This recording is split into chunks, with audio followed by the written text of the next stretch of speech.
అహ్మదాబాద్ లో ఘోర ప్రమాదానికి గురైన ఎయిర్ ఇండియా విమానానికి సంబంధించిన అత్యంత కీలకమైన బ్లాక్ బాక్స్ ఎట్టకేలకు నిన్న లభ్యమైంది. స్థానిక బీజే వైద్య కళాశాల భవనం పై కప్పుపై ఇది దొరికింది. విమానం కూలిపోయిన తర్వాత 28 గంటల తర్వాత బ్లాక్ బాక్స్ లభ్యమైంది.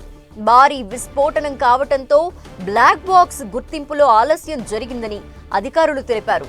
ఢిల్లీలోని డీజీసీఏ కార్యాలయంలో బ్లాక్ బాక్స్ నిపుణుల సమక్షంలో బ్లాక్ బాక్స్ ని డీకోడ్ చేసే పనిలో నిమగ్నమయ్యారు అధికారులు.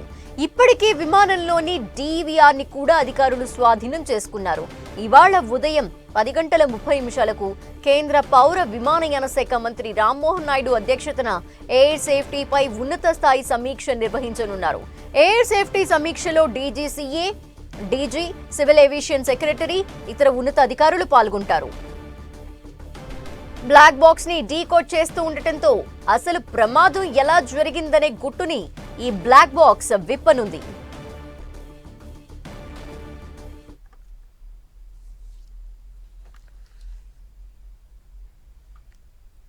ఇక బ్లాక్ బాక్స్ లో ఉన్న సమాచారాన్ని డీకోడ్ చేసే పనిలో పడ్డారు అధికారులు. దీనికి సంబంధించిన డీటెయిల్స్ మా ప్రతినిధి గోపి అందిస్తారు. గోపి,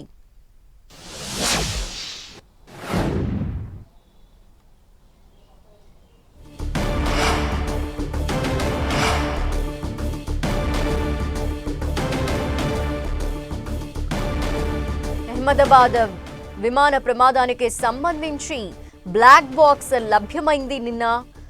ఈ నేపథ్యంలో ఆ బ్లాక్ బాక్స్ ని డీకోడ్ చేసే పనిలో పడ్డారు అధికారులు. ప్రమాదానికి గల కారణాలేంటి అనే విషయాలు అందులో ఉంటాయన్న విషయం అర్థమవుతోంది. ఈ నేపథ్యంలో అది విశ్లేషిస్తున్నారు అధికారులు.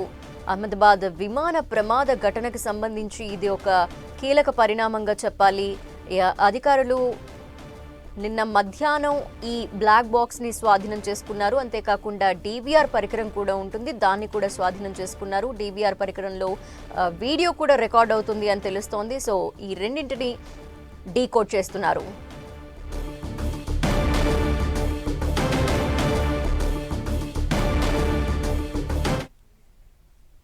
ఇక మరిన్ని వివరాలు మా ప్రతినిధి గోపి అందిస్తారు. గోపి,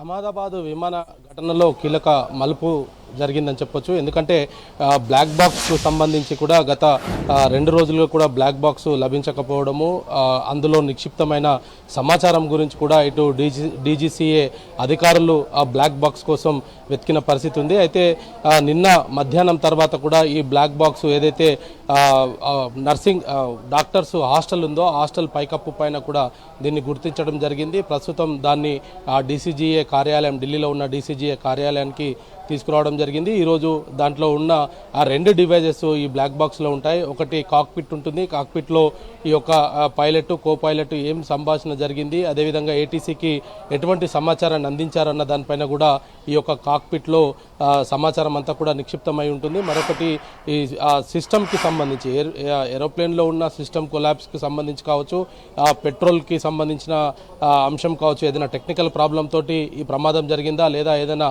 పక్షి దాన్ని హిట్ చేసిందా అన్న దానిపైన కూడా ఒక క్లారిటీ వచ్చే అవకాశాలు అయితే కనపడుతున్నాయి. ఈ యొక్క కేసు పూర్తిగా ఇన్వెస్టిగేషన్ చేస్తున్న నేపథ్యంలో దీంట్లో అనేక కీలక అంశాలు కూడా నిక్షిప్తమైన నేపథ్యంలో ఈ బ్లాక్ బాక్స్ అనేది చాలా కీలకంగా మారనుంది. మరొక వైపు దీనికి ఏరోప్లేన్ లోపల ఉన్న సీసీ కెమెరాలకు సంబంధించిన డీవీఆర్ని కూడా నిన్న అధికారులు తీసుకోవడం జరిగింది. ఆ డీవీఆర్లో ఎటువంటి విజువల్స్ రికార్డ్ అయి ఉన్నాయి. ఎందుకంటే ఫ్లైట్లో క్యాబిన్ నుంచి క్రూ వరకు కూడా అందరూ కూడా అందులో రికార్డ్ అయ్యే అవకాశాలు ఉంటాయి. కాబట్టి ప్రతి మూల కూడా సీసీ కెమెరాల రికార్డు నమోదవుతుంది. కాబట్టి దానికి సంబంధించి కూడా ఈ డీవీఆర్ చాలా కీలకంగా మారనుంది. ఇటు డీవీఆర్లో ఉన్న విజువల్స్, అదేవిధంగా బ్లాక్ బాక్స్లో ఉన్న ఆ కాక్పిట్లో ఉండే వాయిసెస్, ఆ ఏటీసీకి ఇచ్చిన సమాచారము, వీటన్నిటి ఆధారంగా కూడా ఈ యొక్క ఘటనకు సంబంధించిన పూర్తి కారణాలు అయితే తెలిసే అవకాశాలు అయితే కనపడుతున్నాయి. అయితే మరొక వైపు ఈరోజు aviation civil minister Rammohan Naidu అధ్యక్షతన కూడా ఒక హై లెవెల్ మీటింగ్ కూడా జరగనుంది.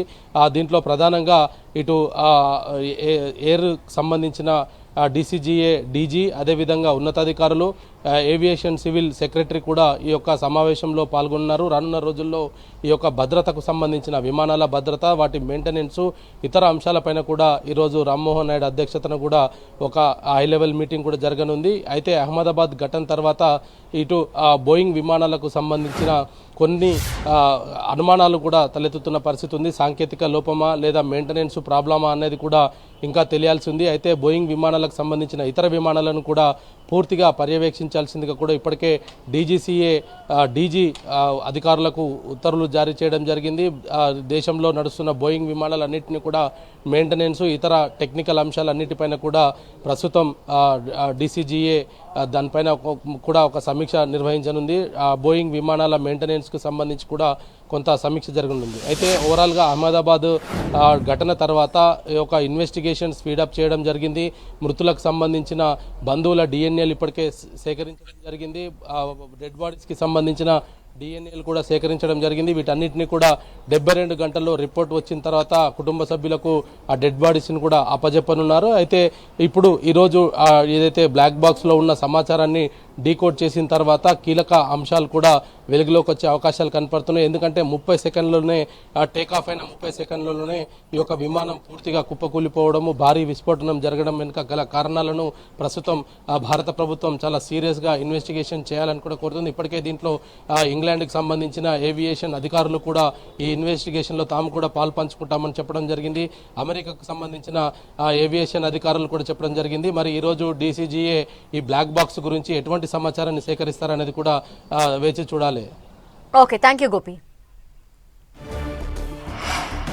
ఎస్, ప్రస్తుతం బ్లాక్ బాక్స్ ని డీకోడ్ చేస్తున్నారు అధికారులు. డీజీసీఏ లో ప్రస్తుతం ఆ బ్లాక్ బాక్స్ సంబంధించి ఎటువంటి వాయిసెస్ రికార్డ్ అయ్యాయి, ప్రమాదానికి గల కారణాలు, అలాగే అక్కడ పైలట్, కో పైలట్, అంతేకాకుండా ప్రమాదం జరిగే ముందు వాళ్ళు ఇచ్చిన కమాండ్స్ కావచ్చు, ఆ ఇన్ఫర్మేషన్ అంతా కూడా బ్లాక్ బాక్స్లో నిక్షిప్తమై ఉంటుంది కాబట్టి దాన్ని రిట్రీవ్ చేసే పనిలో పడ్డారు. ఇక విమాన ప్రమాదంలో మనం చూస్తే పెరుగుతున్నాయి మృతుల సంఖ్య. ఇప్పటివరకు 274 మంది మృతుల సంఖ్య అని తెలుస్తోంది.